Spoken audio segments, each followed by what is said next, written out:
Okay, well, let's talk about Jess and Chris then. Jessica is this adorable 38-year-old doctor who has dealt with being in the throes of COVID. She's gone through a divorce and she's looking to just like settle down and find love and enjoy her life. What I like about her is she kept saying like, my life is wonderful. I just want so rich. Beautiful house. Beautiful woman. And she's just outside, like she's just outside of downtown. 10 minutes outside of downtown in this like 4-bedroom home.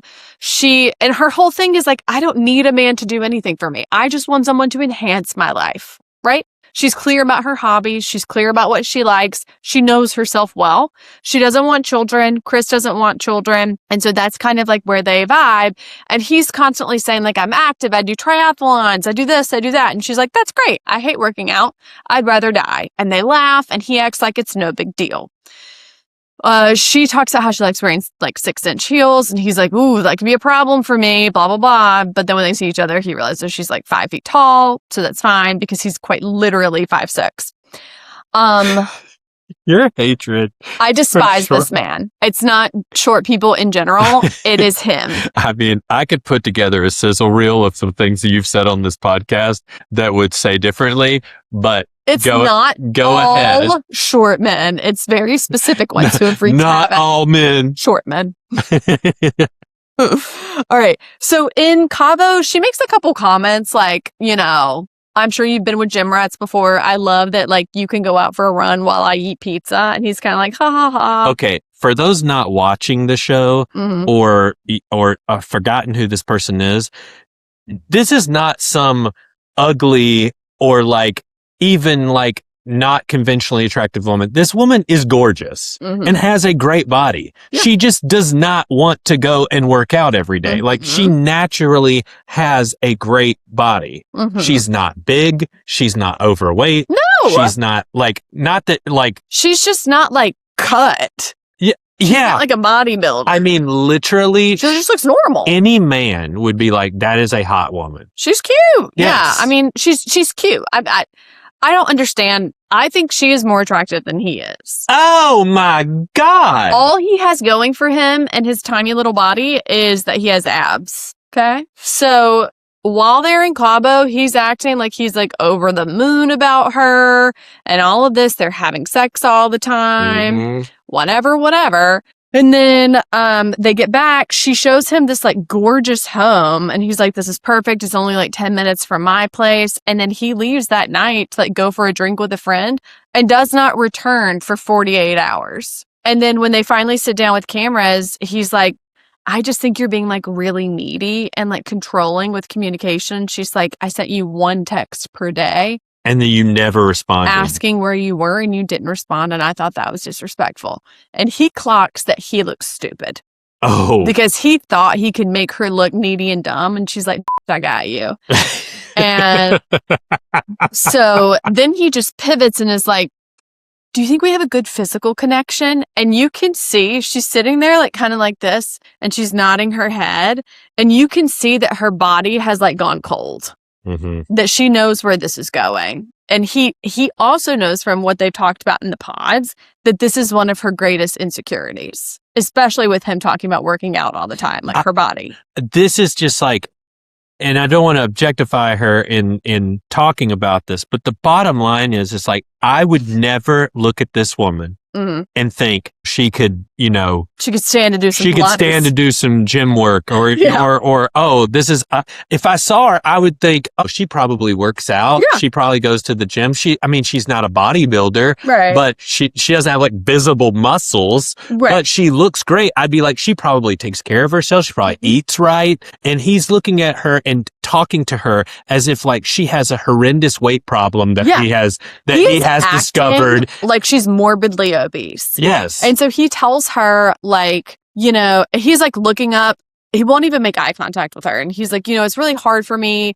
Most of the girls I've been with, like, you know, I don't know how else to say this, but like they do Pilates and like they do CrossFit and like you don't do anything. And she just says, you know, this is one of my biggest insecurities, and if my body is not sufficient, and he says something like, it's something I think we can work on, because in his mind I think he's also clocking, I want airtime and I want the money to get to the altar. And then she is saying, oh, sorry, I don't have time for Pilates. I'm saving lives every day. I'm at the hospital for 12-hour shifts. I don't have the time or energy to go run a triathlon with you. And like, if I'm going to come home and spend any time with you and connect with my person, like it's already going to be hard. Yeah. So I don't have time to get up an hour earlier and go to the gym. And I shouldn't have to. And I don't want to. And I'm a healthy person. I'm a doctor, but I'm not going to the gym. And she's like, listen, if this is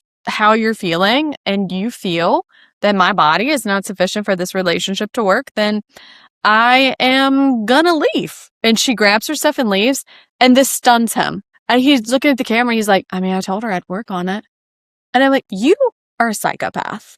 What is wrong with you? What do you mean you work on being attracted to her? Well, and I'll also say this, like, I think there are all kinds of relationships that form, and like, maybe attraction isn't the first thing there, and there are like elements of it that you have to work on or that you have to get your mind around or whatever. Sure. Totally. But to go with this person that you've just met and said, oh, you're so attractive, you're gorgeous, I want to marry you. Even, and then you go to the island and you have sex with them every single night and you lead them on, and then you get back in like a week after you're back. Yeah. You're like, oh, your body's not good enough. Well, after you see the other girl that you were talking to in the pod. Sick. Well, that's the other thing he said to her in that same conversation. Like, you know, really it's girls like Brie that I would normally be with. And I'm like, which is also shocking because I don't get the impression, like she's gorgeous as well, but I don't look at her and go, oh, she's in the gym every day. She's sportier. Maybe it's more of like a sporty build. Or not even sporty build. I think there is an element where he's just a, gym guy or whatever. Maybe he just really wants somebody who is in the gym every day, but to attack her body, talk about her body. Well, he didn't say like, it's really important to me, because he'd already passed that. Well, let me get to why I hate him so much. Go ahead, because this isn't even half of it.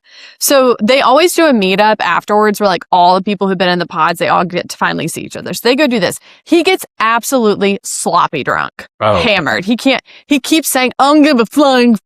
I mean, 100 times. Embarrassingly so. He can't stop saying it about everything. And he tells everybody who has ears who will hear that he doesn't like Jess. He doesn't like having sex with Jess. It's the worst sex he's ever had.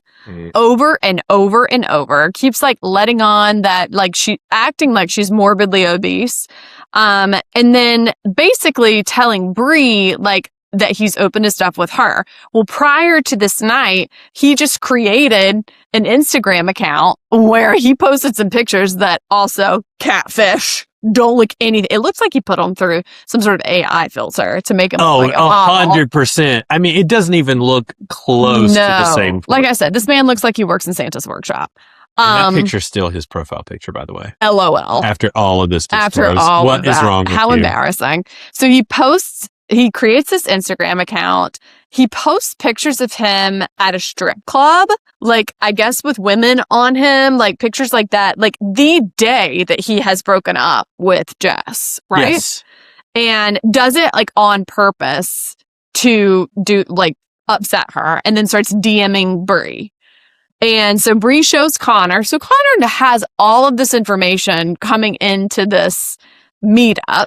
And then he starts talking to Brie. That's when... And Brie knows this. Yeah. Yeah, that's important to notice. Yeah. And Brie's just sitting there listening to him. And he's like, I do think you need someone who's more dominant. And she's kind of like, Now, granted, they can manipulate the editing. Like, I try to keep that in mind for her. But for him, there's no manipulating that. He's literally cackling in the bathroom like a hyena with Alex, like a psycho, saying that he like is going to go after Brie because he doesn't respect Connor. And what's Connor going to do? Beat him up? I'm like, I could beat you up. Go away. So anyway, he is clearly like the villain of the season. He's horrific.